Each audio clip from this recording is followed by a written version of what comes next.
Hello. I have a lot of things to say.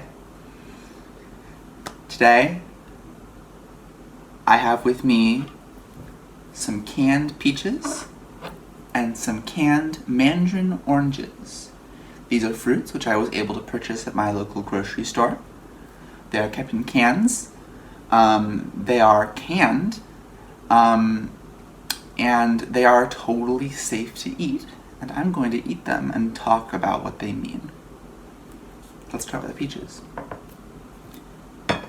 Peaches are notably out of season by a lot.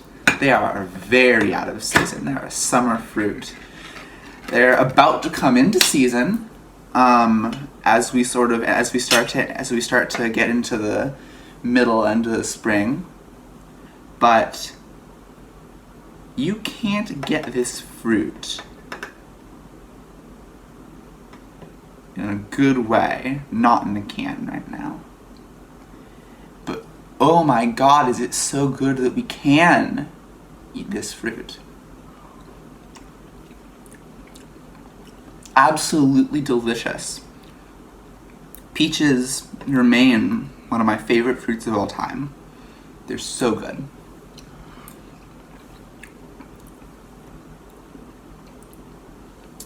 And the fact that we can have it right now is an interesting technological marvel. The way canning works is you basically get the fruit, prepare the fruit into the form factor that you want to can it in. So usually you remove all the non-edible parts and the skins. And you pack it into jars, and then you seal the jars and you boil them. Now when you do this in a non-industrial setting, this usually means using mason jars, glass jars with rubber seals, and packing them full of the fruit, adding syrup or water, sealing them, and then lowering them into boiling water so that they're covered, and boiling them for a specified amount of time in order to make sure the contents of the jars have heated thoroughly and have sterilized the fruit. Once this happens, one of the things that you get as a process of this is that you heat it up, you cause the contents of the jar to expand, and a little bit of air escapes. And what that means that when the jar cools down, you've created a vacuum seal. And this combination, the heating and sterilization and the vacuum sealing, is what makes canning such an effective mechanism for preserving fruits and vegetables. Now, I should in fact mention that canning works especially well on fruits because most fruits are acidic.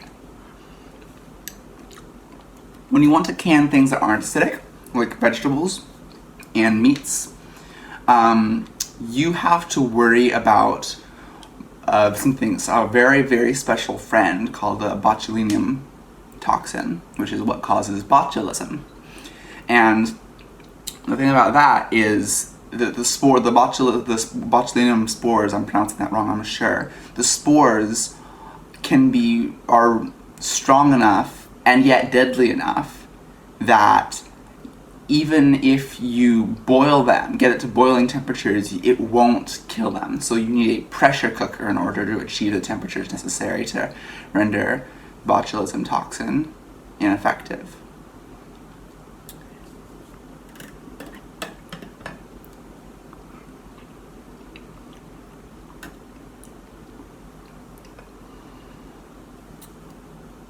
Canning fruit says something very interesting about the way the world works.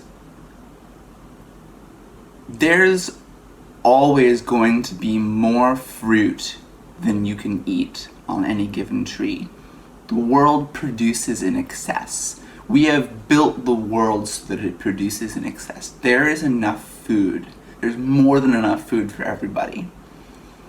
But it needs to be taken care of.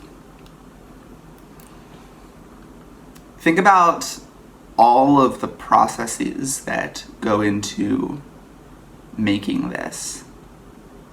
It's a fruit, of course, but it's also a jar.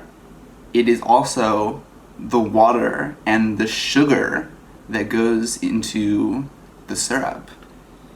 Even more than that, it is the jar. It is who made the jar. It is who picked the sugar.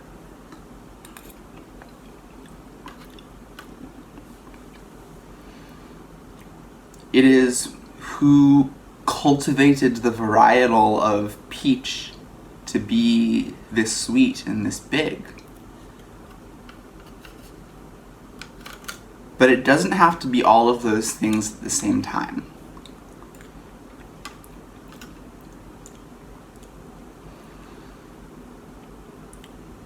When we look to build a better world, it's really easy to get stuck in the details of how do we make the jars to can our peaches? How do we make the pot to boil the water to can the peaches? How do we sustainably grow the wood to burn in the fire to can our peaches?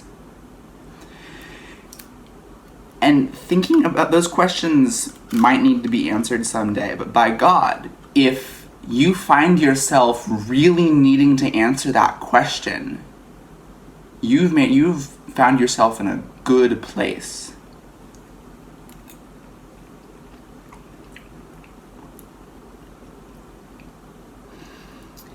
And until you get to the point where you really need to figure out how to make your own jars, you can just buy jars from the store.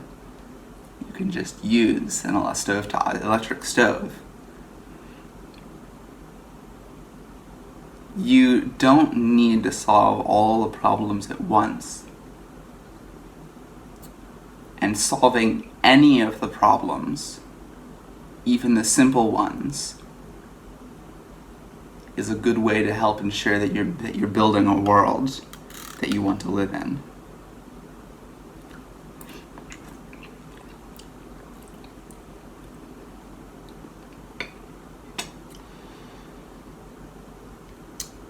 Every peach deserves to be preserved, or at the very least, every peach deserves to be enjoyed. We can build a world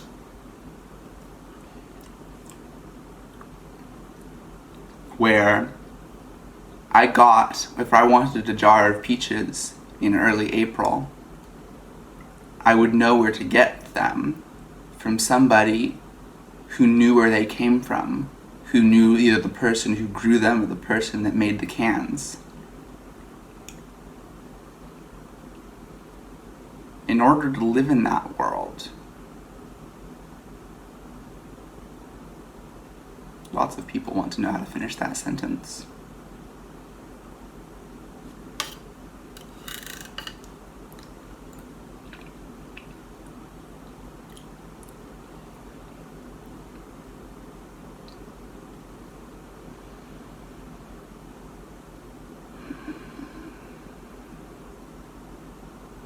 I'm going to finish that sentence by saying, in order to live in that world, we need to take the first step of orienting our lives towards building things that are truly for the common good. That's so fucking corny. I can't believe that I expect anyone to take that seriously. I mean, it's the truth, though. Maybe less the common good and more just good life is the way to phrase it. So that it sounds motivating and meaningful.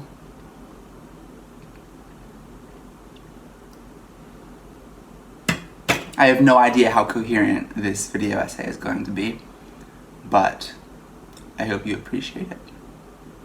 Thank you very much. Okay, I want to end this with like a real call to action and not something that just sounds magical.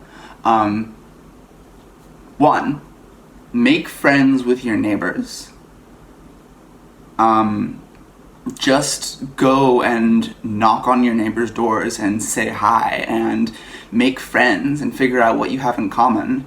Figure out if they want to come and have coffee or anything. There's a pandemic going on right now, so this might need to involve some particular measures, which I will leave as an exercise for the reader. I have some in mind for myself. But figure out how to actually be connected to your community. Figure out how to actually live in a society.